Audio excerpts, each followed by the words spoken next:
Hello everybody and welcome back, and in this tutorial we are going to see how we can actually perform the connection to the actual server every 20 seconds. So you might have noticed that every time we actually tested our reverse shell, we needed to wait. For example, before we actually ran the reverse shell, we had to set up our server in order to connect back. Now what, for example, if our target suddenly opens the reverse shell without us listening for a connection? It will not be able to connect back to us, and it will basically just close the program, and we will not be able to execute the commands or do anything else to target PC. So we want to implement something in our reverse shell which will try to connect back to our server basically every 20 seconds, or doesn't have to be 20 seconds, it can be any amount of time you want to specify. So in order to do that, let us go to our reverse shell. Oops, let me just delete from the previous compilation unnecessary files and folders. So we can only have these two files. Let us also delete the hello.txt and test.txt, and let us nano the reverse shell.py. Right here, what we want to do is, instead of this connection right here, first of all, what we want to do is delete it. Since we don't want to connect right here, we will make a simple function which will do that for us. So just delete this right here. Oops, not everything. So socket.sock_stream. Okay, and right here we will basically just call a function which will be called connection. So this function is the function that will perform the connection. Just go up here, right here, go up, and we can code the actual function right here. So def connection, open and close brackets, let's add the two dots, and in order to be able to actually execute the connection every 20 seconds, we need to run this in an infinite while loop. So while true, we will add something called sleep, which is a function that comes in the time library, and in order to use it we need to import time. This is a library which will allow us to use this sleep function, which will basically just not execute any part of the code for the specified amount of time. So this sleep function actually takes one argument, which is the amount of seconds you want your program to sleep. In our case, we will specify 20 seconds, and after that we can try to connect. So try sock.connect, open double and open double close brackets, and between the double quotes we need to specify the IP address, which in my case is 192.168.1.9, which is the IP address of my Kali Linux machine.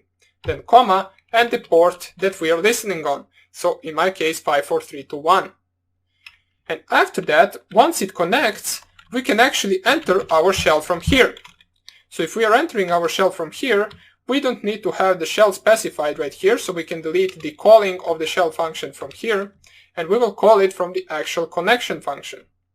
In case it doesn't actually manage to connect, that means that our server is not open and running and it is not listening for connections. So in that case, we will call connection function once again. So this is a recursive function. It basically calls itself.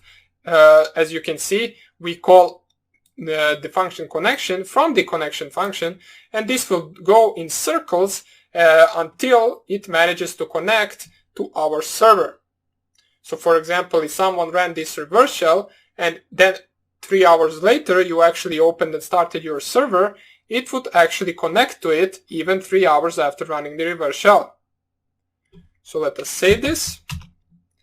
Time sleep, 20 seconds, everything is good. We can now try to compile the program. So wine root.wine drive C python 27 scripts by installer. Okay, so no console, one file, and then reverse_shell.py. Let's press enter right here.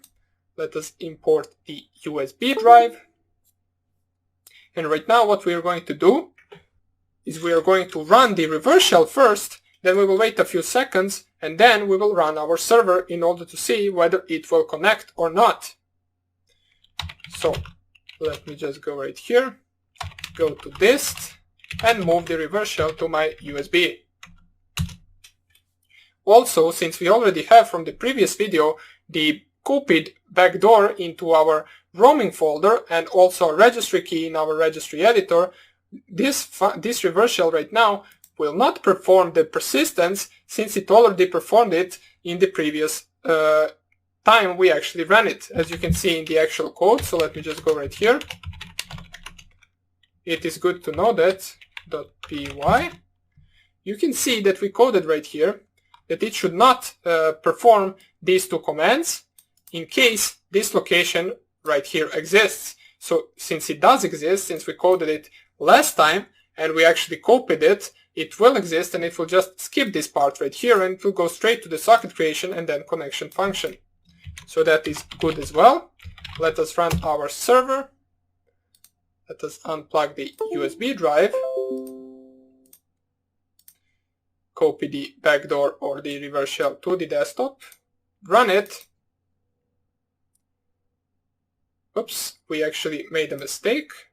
Let's wait for it to actually connect. We should have waited 20 seconds and we should have ran the reverse shell first. So what I will do is I will just close as soon as this connects. I will just press Q to close the connection and then I will start the reverse shell once again and just basically wait a few seconds before starting the server. So I quitted the server. Let us start the reverse shell once again. Okay, so it is started. We can see nothing is opening, nothing is running. Basically right here we don't have our server opened. Now let's wait a few seconds and actually start our server.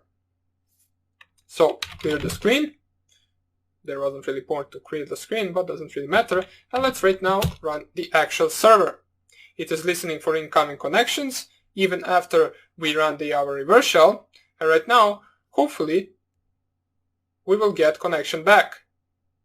So let's wait a few more seconds since we specified the timeout to be 20 seconds. So in less than 20 seconds, we should connect to the target.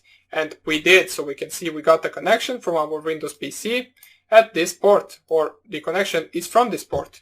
We can execute the commands, we can do anything as in the previous videos, so our actually persistent with the timeout of connecting actually works right now.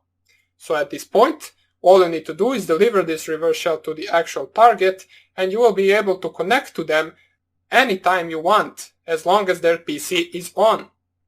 So that will be about it for this tutorial. I hope you enjoyed it, and in the next video what we will do is we will see how we can actually download some files from the internet with our reverse shell. Hope you enjoyed this tutorial and take care. Bye.